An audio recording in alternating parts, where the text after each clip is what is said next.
Hello बच्चों, कैसे हो? उम्मीद है आप स्वस्थ होंगे, मस्त होंगे और अपनी पढ़ाई कर रहे होंगे। आज हम भूगोल का तीसरा पाठ बाह्य प्रक्रियाएं भाग 1 पढ़ने वाले हैं। पिछले पाठ में जो आंतरिक हलचलें थी उनमें हमने पढ़ा कि आंतरिक हलचलों की वजह से प्राथमिक एवं द्वितीयक भूरूपों का निर्माण होता है, जैसे पहाड़, पठार, मैदान, ठीक है, घाटियाँ। आज हम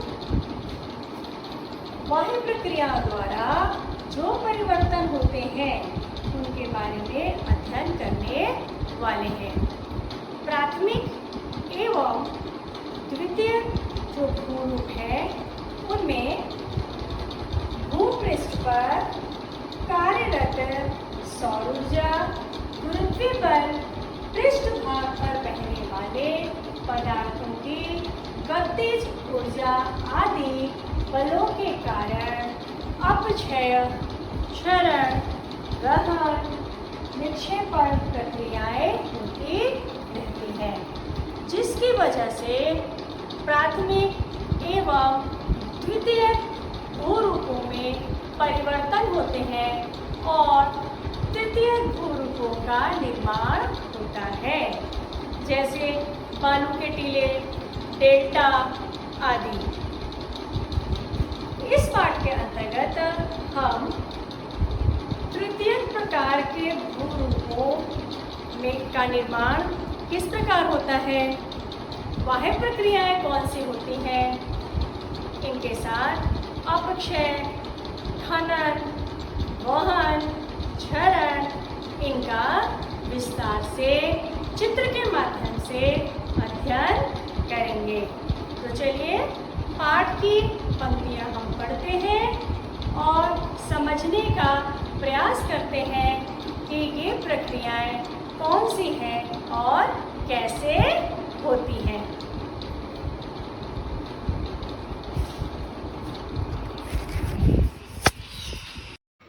पाठ 3 बाह्य प्रक्रियाएं भाग 1। पिछले पाठ में हमने आंतरिक हलचलों के बारे में पढ़ा था और हमने जाना था कि इन आंतरिक हलचलों के कारण पृथ्वी पर विभिन्न प्राथमिक एवं द्वितीयक भूरूपों की निर्मित होती है, जैसे महाद्वीप, पर्वत, पठार, मैदान आदि।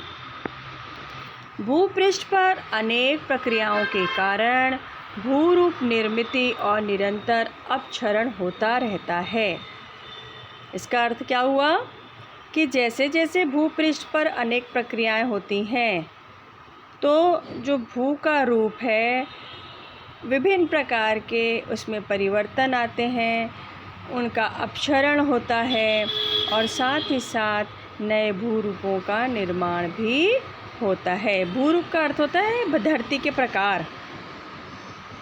इस पाठ में हम बाह्य प्रक्रियाओं का और उससे तैयार होने वाले भूरूपों का अध्ययन करेंगे।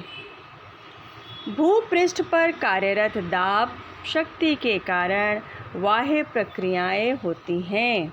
इनमें मुख्यतः सौर ऊर्जा, गुरुत्वीय बल, पृष्ठभागों पर बहने वाले पदार्थों से संबंधित गतिज ऊर्जा आदि की भूमिका महत्वपूर्ण होती है।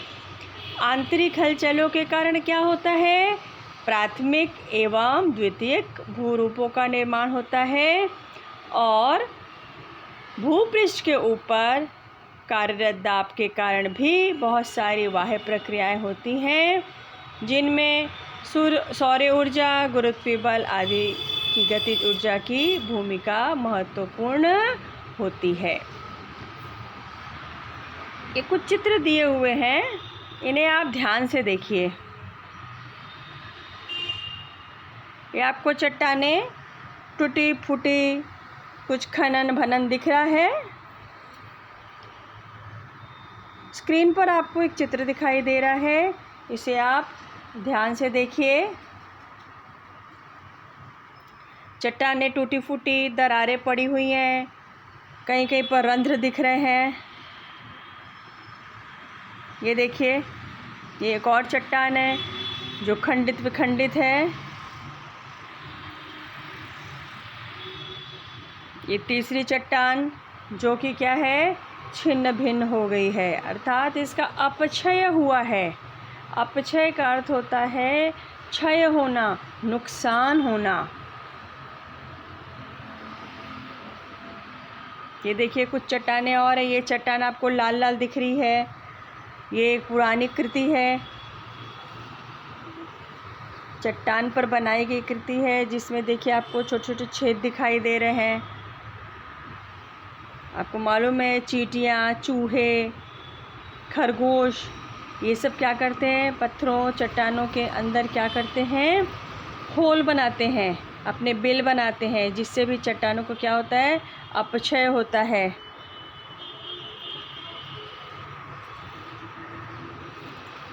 ये बड़ा सा कोई पेड़ अगर किसी चट्टान के अंदर से निकला रहे तो जैसे जैसे उसकी जड़ें बढ़ती जाती हैं, ये उस चट्टान को क्या करता जाता है, तोड़ता जाता है।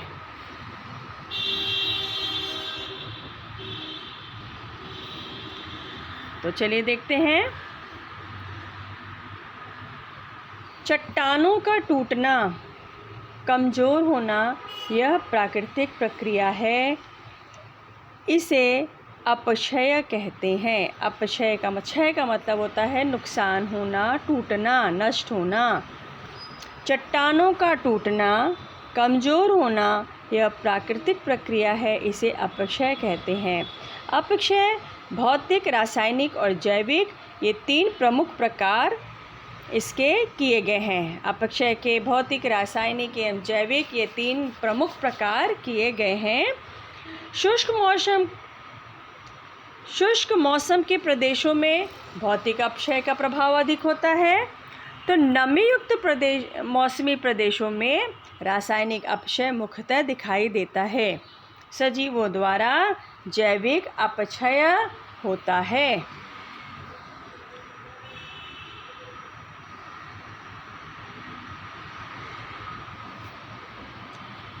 यहाँ पर एक कृति करने के लिए कहा गया है कि आप एक प्याज का टुकड़ा लीजिए, उसे बीचों बीच काटिए और कटे हुए भाग का निरीक्षण कीजिए। अब इस प्याज का हर एक छिलका अलग करने का प्रयास कीजिए। आपकी समझ में आएगा कि प्याज का छिलका जैसे अलग होता है, वैसे ही क्रिया प्रकृति में खुले पड़े हुए चट्टानों की होती है। चट्टानों का खुला भाग अधिक तप्त होता है, अर्थात इस पर तापमान का प्रभाव सबसे ज़्यादा पड़ता है। इसकी अपेक्षा चट्टानों के अंदर का भाग कैसा रहता है, ठंडा ही रहता है। इसलिए चट्टानों के ऊपर की परतें छिलके के समान खुली हो जाती हैं। इसे चट्टानों का अपपर्णन कहा जाता है। जैसे कोई भी चीज़ अगर बाहर पड़ी रहती है, कोई अपना कोई सब्जी समझ लीजिए आप, तो ऊपर का हिस्सा आप देखते हो कि सबसे पहले क्या होता है, वो सूखता है, सिकुड़ने लगता है, कभी फैल जाता है। उसी प्रकार ये चट्टानों के ऊपर भी सबसे पहला प्रभाव कहाँ आता है, उसकी ऊपर की परत पर आता है और ऊपर की परतें छिलकों के समान खुलने लगती हैं। इसे हम क्या कहते हैं, अपपर्णन कहा जाता है। आप आकृति देखिए, आकृति देख के आपको समझ में आ जाएगा कि ये देखिए, ये जो आकृति है ये अपपर्णन का उदाहरण है कि किस प्रकार चट्टानें ऊपर जब इन पर तनाव पड़ता है, ये चट्टानें इन पर जब तापमान का प्रभाव पड़ता है, ताप पड़ता है, तो ये किस प्रकार से खुलने लगती हैं। अब हम पढ़ेंगे भौतिक अपक्षय किन कारणों से घटित होता है। भौतिक अपक्षय पर प्रभाव पड़ता है तापमान का, सघनीभवन का, स्फटिकीकरण में वृद्धि, दबाव से मुक्ति और जल का। अब हम एक एक जो कारण है भौतिक अपक्षय का, इसे विस्तार से पढ़ते हैं। तापमान का क्या प्रभाव पड़ता है? बढ़ते तापमान पर चट्टानों के खनिजों पर प्रभाव पड़ता है। इस कारण इसमें निहित खनिजों का प्रसरण होता है। तापमान कम होने से वे सिकुड़ जाते हैं। ये तो हमने विज्ञान में भी पढ़ा हुआ है कि जब किसी चीज़ को गर्मी मिलती है, तपिश मिलती है, तो उसका क्या होता है? प्रसरण होता है, वह फैलने लगता है। और जब वही उसी चीज़ को जब ठंडा किया जाता है तो वह चीज़ क्या होने लगती है? सिकुड़ने लगती है। तो इस प्रकार तापमान बढ़ने घटने से प्रसरण सिकुड़न के कारण चट्टानों के कणों में तनाव का निर्माण होता रहता है। चट्टानों में निहित खनिजों द्वारा तापमान के अंतर को दिया हुआ प्रतिसाद भिन्न भिन्न होता है। कुछ खनिज का अधिक मात्रा में प्रसरण होता है तो कुछ खनिजों का कम प्रमाण में प्रसरण होता है। इस कारण चट्टानों के कणों में निर्माण होने वाले तनाव भी कम या अधिक होते हैं। मतलब जहाँ पर जिन चट्टानों में प्रसरण और संकुचन या ये बोलिए कि सिकुड़ने का जो प्रमाण है वो कम होता है, तो चट्टानों के कणों के अंदर का जो तनाव है वो भी क्या हो जाता है? कम रहता है। परंतु कई बार खनिजों का प्रसरण बहुत ज़्यादा होता है, फिर उसी के अनुसार ही वे सिकुड़ते भी हैं, तो जिससे जो चट्टानों में तनाव है वो बहुत अधिक पड़ता है। परिणामतः चट्टानों में दरारें पड़ती हैं और चट्टानें क्या हो जाती हैं? टूट जाती हैं। जिस प्रदेश में प्रतिदिन तापमान कक्षा अत्यधिक होती है वहाँ इस प्रकार का अपक्षय अधिक मात्रा में होता है, जैसे उष्ण मरुस्थलीय प्रदेश, रेगिस्तानी इलाकों में या मरुस्थलीय इलाकों में इस प्रकार का अपक्षय ज़्यादातर देखने को मिलता है। तुषार, अभी तुषार क्या है? घनीभूत जल का आकारमान बढ़ जाता है, यह आप जानते हैं। जिस प्रदेश में तापमान कुछ समय 0 डिग्री सेंटीग्रेड से कम होता है वहाँ की चट्टानों की दरारों में स्थित जल का बर्फ़ बन जाने से उसका आकार बढ़ता है, जिससे चट्टानों में तनाव निर्माण होता है और चट्टानें छिन्न भिन्न होकर टूटती हैं। तो क्या बताया आपको कि तुषार के कारण, जैसे जब पानी जब ठोस की अवस्था में आता है तो वह क्या करता है? जगह ज़्यादा घेरता है। ठीक है, तो जिन प्रदेशों का तापमान 0 डिग्री सेंटीग्रेड से कम होता है वहाँ की चट्टानों की दरारों में जो जल रहता है वह बर्फ़ में परिवर्तित हो जाता है, जिससे आकार उसका क्या होने लगता है? बढ़ जाता है। फिर चट्टानों पर क्या होता है? दबाव पड़ता है, तनाव का निर्माण होता है और चट्टानें छिन्न भिन्न होकर क्या हो जाती हैं? टूट जाती हैं। तो अभी आप ये चित्र देखिए, आपको चित्र देखकर समझ में आ जाएगा कि हम छिन्न भिन्न अपक्षय किसे कहते हैं।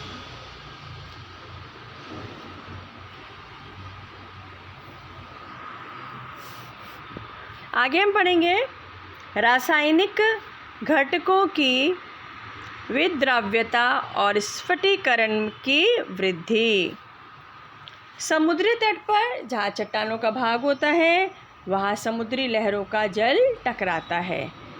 सागरी जल के तुषार चट्टानों से टकराते हैं। यह जल कैसा होता है? लवण युक्त होता है। जो समुद्र का पानी होता है वो कैसा होता है? सॉल्टी होता है। कुछ जल चट्टानों में रिसता है।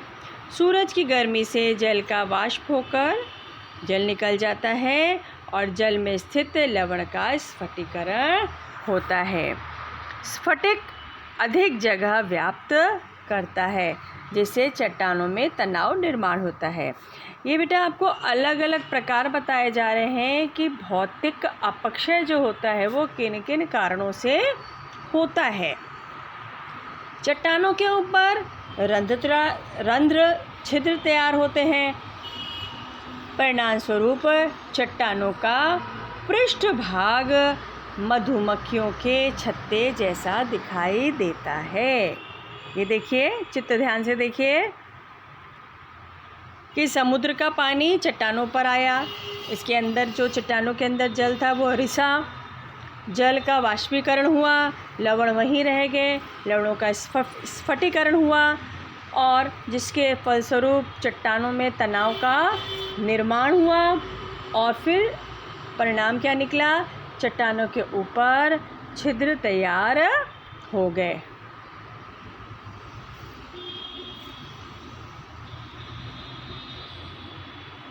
फिर है दबाव मुक्त, प्रभाव मुक्त। दबाव से मुक्ति।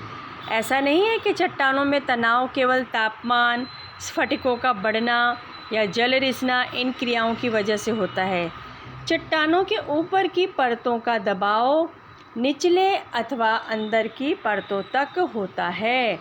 यह दबाव समाप्त होने पर ही अंदर की परतें अथवा निचला हिस्सा या निचला भाग जो होता है, वह निचला जो स्तर होता है वह तनाव रहित होता है।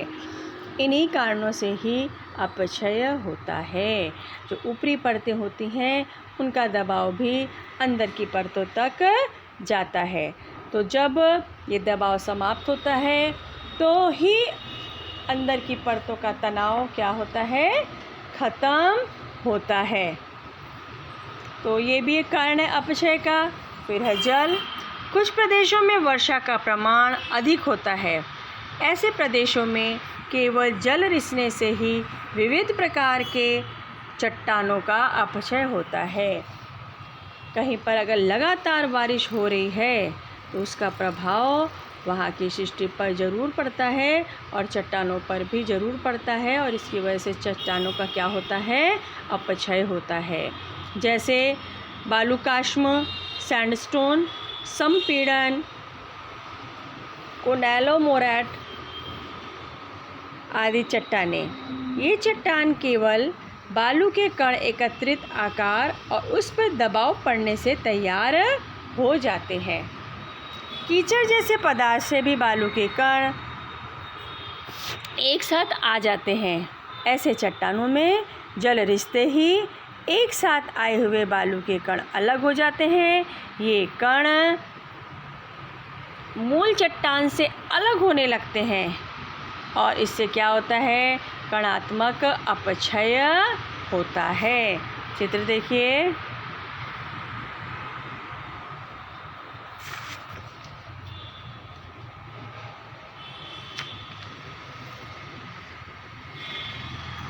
तो जो चट्टानें बालू से मिलकर बनी रहती हैं, तो जब लगातार बारिश होती है तो धीरे धीरे चट्टानों में से क्या निकलने लगते हैं, बालू अलग होने लगते हैं।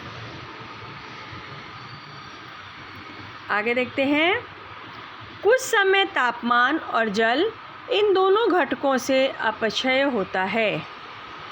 तापमान भिन्नता के कारण चट्टानों का सिकुड़ना और प्रसरण होकर उनके जोड़ अथवा दरारें क्या होती हैं, चौड़ी हो जाती हैं। इनमें जल संचित होकर चट्टानों के बड़े भाग एक दूसरे से अलग हो जाते हैं। इस अपक्षय को छिन्न भिन्न अपक्षय कहते हैं। अभी आपके सामने एक आकृति आएगी, इसे आप ध्यान से देखिएगा कि छिन्न भिन्न अपक्षय किसे कहते हैं। तो जब हमने तापमान के बारे में पढ़ा था कि तापमान कम ज़्यादा होता है तो प्रसरण और सिकुड़न होता है, तो चट्टानों के बीच में क्या बन जाती हैं, दरारें बनती हैं, वो और चौड़ी हो जाती हैं। फिर उसमें जल संचित होता है और चट्टानों को एक दूसरे से क्या कर देता है, अलग अलग कर देता है, जिससे छिन्न भिन्न अपक्षय कहते हैं। उम्मीद है आपको भौतिक अपक्षय अच्छे से समझ में आ गया होगा। अगले पीरियड में हम रासायनिक अपक्षय जैविक अपक्षय और विशाल क्षरण के बारे में विस्तार से अध्ययन करेंगे। फिर मिलते हैं आपको अगले वीडियो में। तब तक के लिए खुश रहिए, स्वस्थ रहिए और मस्त रहिए।